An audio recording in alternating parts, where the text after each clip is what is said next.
Chapitre 9. C'est la franc-maçonnerie qui mène la guerre contre la civilisation chrétienne. Au lendemain de la publication de l'encyclique, par laquelle Léon XIII dénonça de nouveau au monde la franc-maçonnerie comme étant l'agent secret de la guerre à l'Église et à tout l'ordre social, le bulletin de la Grande Loge symbolique écossaise exprima en ces termes la pensée de la secte: la franc-maçonnerie ne peut moins faire que de remercier le souverain pontife de sa dernière encyclique. Léon XIII, avec une autorité incontestable et un grand luxe de preuves, vient de démontrer, une fois de plus, qu'il existe un abîme infranchissable entre l'Église, dont il est le représentant, et la Révolution, dont la franc-maçonnerie est le bras droit. Il est bon que ceux qui sont hésitants cessent d'entretenir de vaines espérances. Il faut que tous s'habituent à comprendre que l'heure est venue d'opter entre l'ordre ancien, qui s'appuie sur la révélation, et l'ordre nouveau qui ne reconnaît d'autre fondement que la science et la raison humaine, entre l'esprit d'autorité et l'esprit de liberté. Don Sarda, I. Salvani. Le mal social, ses causes, ses remèdes. Cette pensée a été exprimée de nouveau au convent de 1902, par l'orateur chargé de prononcer le discours de clôture. Ce qui nous sépare, c'est un abîme qui ne sera comblé qu'au jour où triomphera la maçonnerie, inlassable ouvrière de progrès démocratique et de justice sociale. Jusque-là, pas de trêve, pas de repos, pas de rapprochement, pas de concession. C'est la dernière phase de la lutte de l'Église et de la congrégation contre notre société républicaine et laïque. L'effort doit être suprême. L'Église renversée, tout le reste croulera. Aussi, la lanterne, organe officieux et de nos gouvernants et de la franc-maçonnerie, n'a cessé depuis lors de dire tous les jours et sur tous les tons, avant toute autre question, avant la question sociale, avant la question politique, il faut en finir avec la question cléricale. C'est la clé de tout le reste. Si nous commettions le crime de capituler, de ralentir notre action, de laisser échapper l'adversaire, s'en serait fait bientôt et du parti républicain et de la République. L'Église ne nous permettrait pas de recommencer l'expérience. Elle sait aujourd'hui que la République lui sera mortelle. Et si celle-ci ne la tue pas, c'est elle qui tuera la République. Entre la République et l'Église, c'est un duel à mort. Hâtons-nous d'écraser l'infâme, ou résignons-nous à laisser étouffer pour des siècles la liberté? Un fait qui vient de se produire montre en raccourci ce qui sera exposé dans la seconde et la troisième partie de ce livre. Comment la secte agit pour arriver à la réalisation de ses desseins. Sur un vain prétexte, une révolte se produit à Barcelone. Des incendies et des massacres forcent le gouvernement espagnol à mettre la ville en état de siège. L'instigateur Ferrer est saisi. Au lieu de le fusiller sur le champ, il est livré au tribunal militaire qui le condamne à mort. Le jugement est ratifié. Des dépêches mensongères sont envoyées aux journaux de tous les pays. Ferrer n'a pas été jugé selon les lois. Son défenseur a été arrêté. Le clergé, le pape lui-même sont mis en cause. La main sanglante de l'Église, partie au procès, écrit la lanterne, a tout conduit.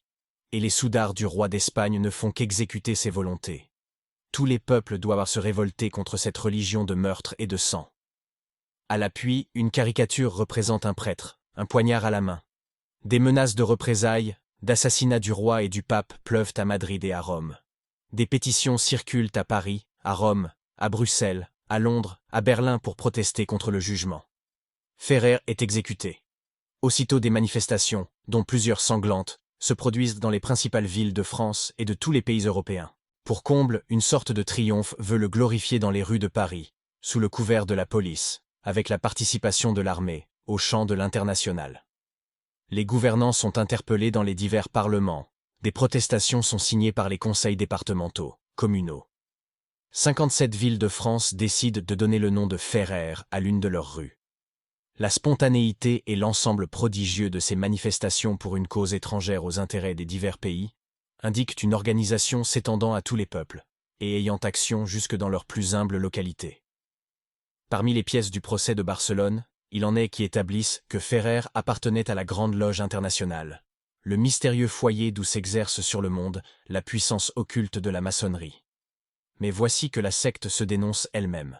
Le Conseil de l'Ordre du Grand Orient de Paris envoya à tous ses ateliers et à toutes les puissances maçonniques du monde un manifeste de protestation contre l'exécution de Ferrer.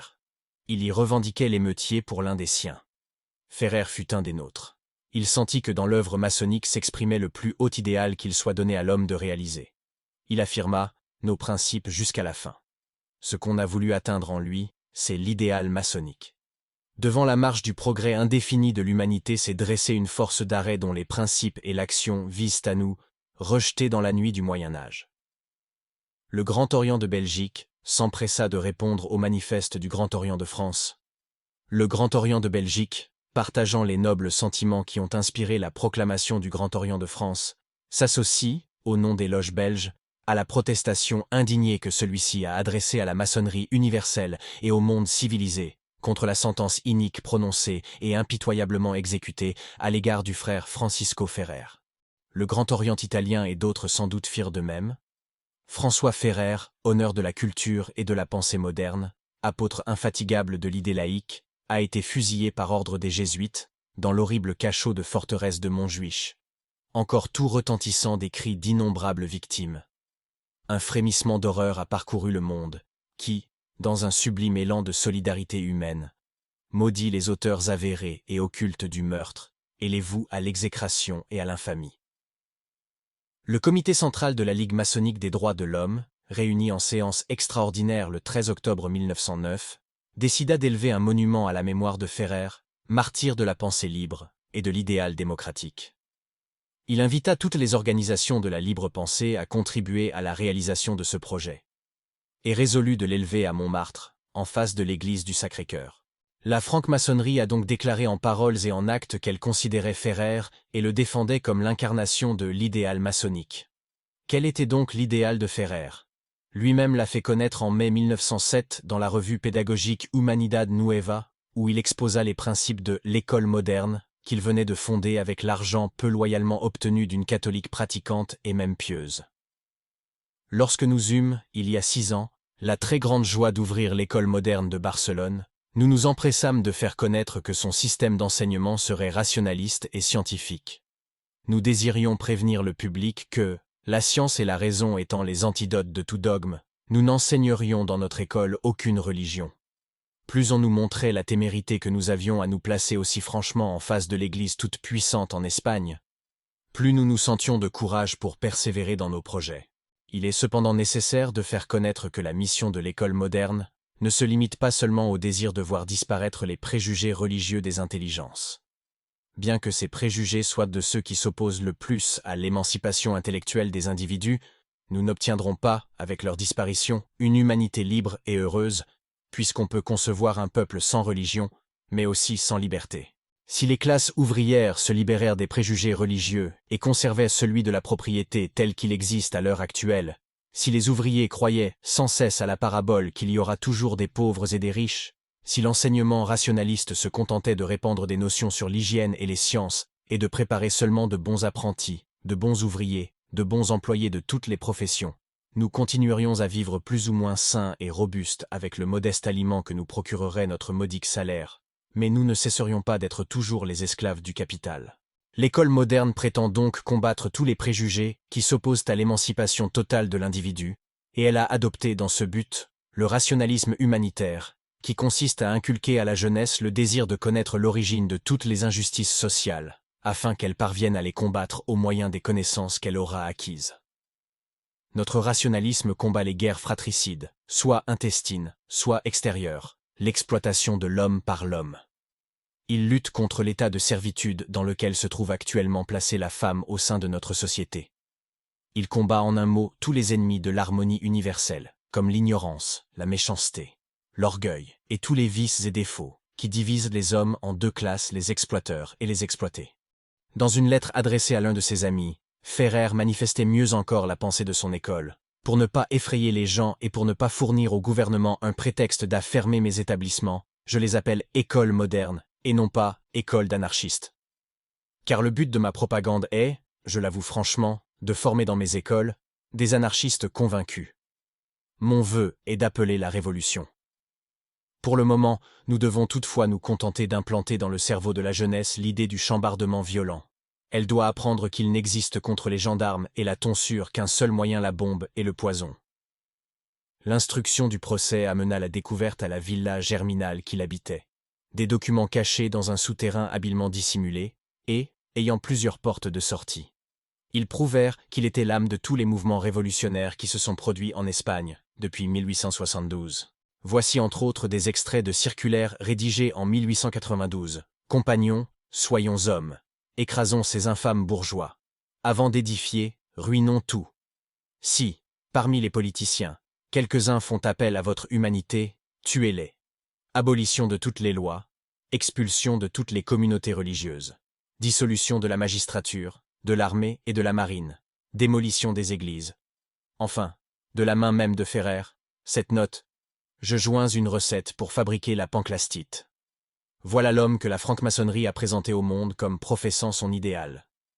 Quelques jours après l'exécution de Ferrer, le cabinet de Madrid fut forcé de donner sa démission. Les chefs du Parti libéral et du Parti démocratique, obéissant sans doute aux injonctions de la loge, firent savoir à M. Mona qu'il ferait une obstruction irréductible à toute mesure, à tout projet qu'il présenterait. Or, en Espagne, sans les 2/3 au moins des voix, tout peut toujours se trouver arrêté et devient légalement impossible. Le Parti libéral et le Parti démocratique refusant désormais leur concours, l'administration devenait impossible. Cette démission mit en joie les libres penseurs et les athées dans toute l'Europe. L'Action disait: est-ce que, dans le monde entier, un grand duel, partout le même, n'est pas engagé entre les religions et la libre pensée, entre l'autocratie et la démocratie, entre l'absolutisme et la révolution? Est-ce qu'il y a des frontières pour l'Église et une patrie pour le Vatican? Le drame de l'humanité ne se joue-t-il pas autour de ces forces internationales qui sont le convent et l'école? La chute du cabinet Maurras, comme aussi bien l'exécution de Ferrer, n'auront été que l'un des épisodes de ce grand drame incessant. Nous nous sommes étendus sur ce fait. Rien ne pouvait mieux préparer le lecteur à comprendre ce qui va suivre. L'histoire de l'action maçonnique en France durant les 2 derniers siècles, l'exposé de l'organisation de la secte, de ses moyens d'action et de ses procédés, les conjectures sur l'issue de la lutte engagée entre la synagogue de Satan et l'Église de notre Seigneur Jésus-Christ.